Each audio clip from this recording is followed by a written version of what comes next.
PTI जो हुकूमती जमातों पर बदएतमादी शो कर रही है, क्या नून लीग और पीपल्स पार्टी इसे दूर करने के लिए तैयार हैं? इस सारी सूरत हाल में मुफाहमत की हामी जमात पाकिस्तान पीपल्स पार्टी कहाँ खड़ी है? पिछले दिनों पार्लियामेंट के मुश्तरका सेशन से खिताब में सदर आसिफ अली जरदारी ने मुल्क की खातिर मुफाहमत की बात की कि सियासी बहरान के खात्मे के लिए सबको एक एक कदम पीछे हटना होगा। सवाल ये है कि अगर मुज़ाकरात का अमल शुरू होता है तो इसमें ऐवान सदर का रोल क्या हो सकता है? क्या ऐवान सदर तमाम फ्रीकैन को मुज़ाकरात की टेबल पर ला सकता है? इसी पे बात करूंगी। नाज़रीन, मुझे ज्वाइन कर रहे हैं पाकिस्तान पीपल्स पार्टी के सीनियर रहनुमा कमर जमान कायरा साहब। अस्सलाम वालेकुम, बहुत बहुत शुक्रिया कायरा साहब आपका। कायरा साहब, मुज़ाकरात की हवा तो चली, पीपल्स पार्टी ने भी अच्छा जस्टिस दिया, सेनेट में शहरी रहमान साहिबा ने भी मुज़ाकरात की बात की। जरदारी साहब तो हमेशा करते हैं, वो मुफाहमत की बात करते हैं। अपने जॉइंट सेशन में भी उन्होंने कहा कि सियासी बहरान का खात्मा करने के लिए सबको एक एक कदम पीछे हटना होगा। एक पॉजिटिव जेस्चर, एक पॉजिटिव मैसेज दिया उन्होंने। नून लीग की तरफ से भी आया, मुज़ाकरात की बात आई, लेकिन तहरीक इंसाफ बड़ी कंफ्यूज है कि उन्होंने आप लोगों के साथ बात करनी है नहीं करनी है। एक पैगाम आया कि दोनों से बात होगी, सियासी जमातें भी होगी, इस्टेब्लिशमेंट भी होगी, लेकिन कल रात से फिर उनके जो स्पोक्स पर्सन है रऊफ हसन साहब, उन्होंने कहा कि आप लोगों से तो बात हो नहीं सकती क्योंकि मैंडेट चोरी किया है आप लोगों ने। तो ये बात फिर कैसे आके ये मसाइल हल होंगे कायरा साहब? उनसे पूछिए। हम जो कह रहे हैं कि मुज़ाकरात मसाइल का हल है और हम मुज़ाकरात करना चाहते हैं, और जिस कदर तज़यीक़ और तौहीन इस अरसे में इमरान खान के हाथों और उनकी जमात रऊफ हसन साहब जैसे लोगों के हाथों हमारी जमातें, हमारी क़यादत जिस कदर तज़यीक़ बर्दाश्त कर चुकी है, अब आप ही देखिए। और अगर वो नहीं बात करना चाहते तो मैं तो बिल्कुल ये समझता हूँ कि हमारी जमातों को भी फैसला कर देना चाहिए कि हम बिल्कुल उनसे बात करने को तैयार नहीं हैं, इसलिए कि हर चीज की एक हद होती है।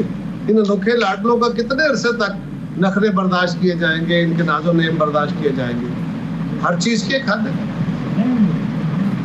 लेकिन आप देखें ना, दूसरी तरफ से भी कुछ सख्त बयानात आ जाते हैं। ख्वाजा साद रफ़ी भी कहते हैं कि भाई ये तो बयान मुज़ाकरात की आड़ में एनआरओ मांग रहे हैं, ये तो डील मांग रहे हैं, ये तो ढील मांग रहे हैं। तो अगर एक तरफ से सख्त बात आती है तो दूसरी तरफ से भी आ जाती है।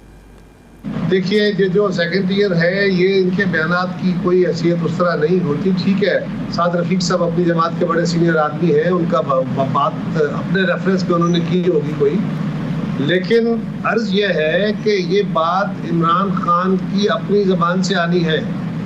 खान साहब को कहना है कि मैं इन जमातों से, इन सब लोगों से, सियासी जमातों से बात करने को तैयार हूँ। अगर वो नहीं करेंगे तो मसाइल हल नहीं होंगे, और पाकिस्तान की कौम को भी और अब मीडिया पर्सन्स को भी इस बात का फैसला करना होगा, और ये सवाल अब उधर डिजाइन करके करने होंगे कि जो सवाल मुज़ाकरात हल ना करने वाले की तरफ जाए। लेकिन वो कहते हैं भाई इस्टेब्लिशमेंट इस मुल्क की एक रियलिटी है।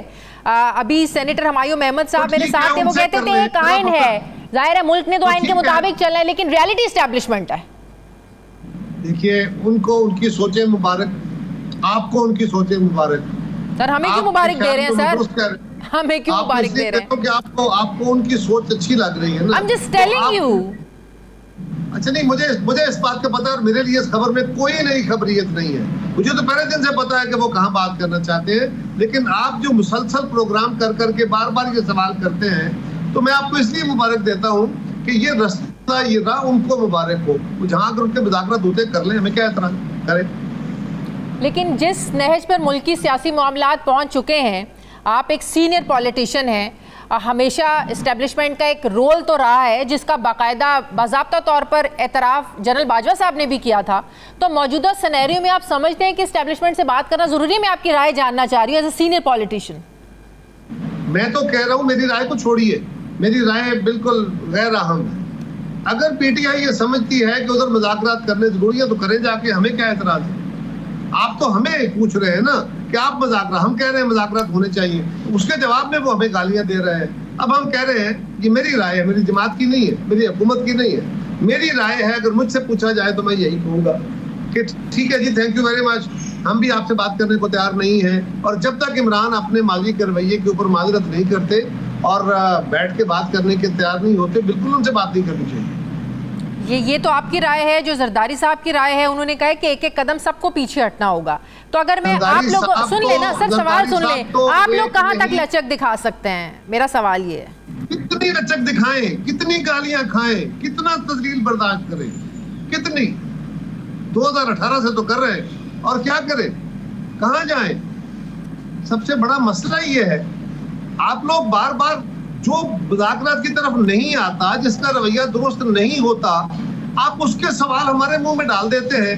और जो वजह है, आप भी कह रहे हैं मुज़ाकरात होने चाहिए, हम कह रहे हैं होने चाहिए, तो जो नहीं करता उससे पूछिए, हमसे क्या बार बार पूछते हैं? लेकिन वो जो ज्यादतियां तहरीक इंसाफ के साथ हुई, बकौल उनके, सबसे पहले वो उसका अजाला चाहते हैं, सियासी मुकदमात तो वो अजाला करा लें जाके। किससे? हमें कोई एतराज है? किससे? भाई हमसे मुज़ाकरात नहीं करने तो जिनसे कर रहे हैं उनसे करा लें, अदालत से करा लें, आपसे करा लें। तो अगर आप लोगों के साथ मुज़ाकरात होंगे तो आप लोग ये सारे अजाले कर देंगे? क्या अजाले करेंगे? ये तो बैठ के बातें करेंगे, जो बातें जन्मन हुई मानी जाएंगी। सियासी मुकदमात खत्म करने चाहते हैं, ये तो पहली बातें बात में छोड़े, ये जो टिटबिट्स में बातें नहीं होती। सवाल ये है कि पहले तो इन प्रिंसिपल इमरान खान अपने बाजी के रवैये के ऊपर माजरत करें और कहें कि मैं सियासी जमातों के साथ बैठ के बात करने को तैयार हूँ, और एजेंडा रखें, वो अपना एजेंडा दे, गवर्नमेंट अपना एजेंडा दे, बैठ के बात हो जाए। लेकिन अगर वो इस रवैये के साथ है तो उनको उनका रास्ता मुबारक। लेकिन शराइत के साथ आप ये यहाँ आप लोगों में भी तो क्लैरिटी होनी चाहिए ना कि शराइत के साथ बात नहीं हो सकती। हमारी कोई शर्त नहीं है, हमारी सिर्फ ये शर्त है कि इमरान खान ने जितनी गालियां आज तक दी है, उसकी जमात ने जितनी तजलील आज तक की है और आज भी हठधर्मी का शिकार है, इस पे तो नदामत करें और बैठ के बात करने को तैयार तो हो। आपका क्या ख्याल है कि हमारी सारी क़यादत जो है ये कशकोल लेके जेल के बाहर जाके खड़ी होगी कि खैरात डालें? बहुत हो गई भाई। लेकिन आप ये इस रियलिटी को आप लोग एक्सेप्ट करते हैं कि इमरान खान से, तहरीक इंसाफ से मुज़ाकरात किए बगैर, मामलात सॉर्ट आउट किए बगैर ये सियासी बहरान एटलीस्ट हल नहीं हो सकता? जितना बहरान है कि मुझे जरा फरमाइए क्या बहरान है इस वक्त? एहतजाज, धरने, आप मुझे बताएं। अच्छा मुझे बताइए, अब मैं आपसे पूछता हूं, बताइए पाकिस्तान की तारीख में कितने एहतजाज हुए हैं और कितनी हुकूमतें एहतजाजों से गिरी हैं? सर मेरी बात सुने, कभी भी ऐसे नहीं हुआ। बिल्कुल, हम आज भी तहरीक इंसाफ को ये मिसाल देते हैं, सुन लेना सर सुन लें।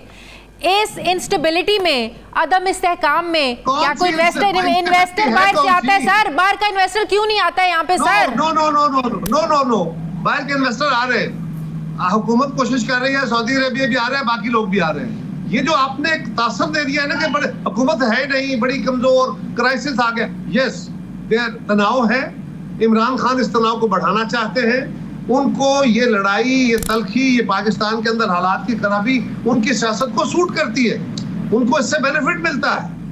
लेकिन पाकिस्तान के अंदर क्या गैर मुल्की हमारे दोस्त ममालिक नहीं आ रहे? क्या आपको आलमी कुव्वतें सपोर्ट नहीं कर रही? क्या आपको IMF सपोर्ट नहीं कर रहा? इससे पहले कितने एहतजाज हुए? किस एहतजाज से हुकूमत गिरी है? ये असेंबलियों के अंदर जो तमाशा है, ये हम भी लगाते रहे, हमारे खिलाफ भी लगते रहे। इस असेंबली के अंदर इस जान खेजी से तो गवर्नमेंट को कोई तकलीफ नहीं होती। बल्कि मैं आपको एक और बात बताऊं, असेंबली के अंदर होने वाला एहतजाज हुकूमत के लिए कभी तकलीफ दे नहीं होता।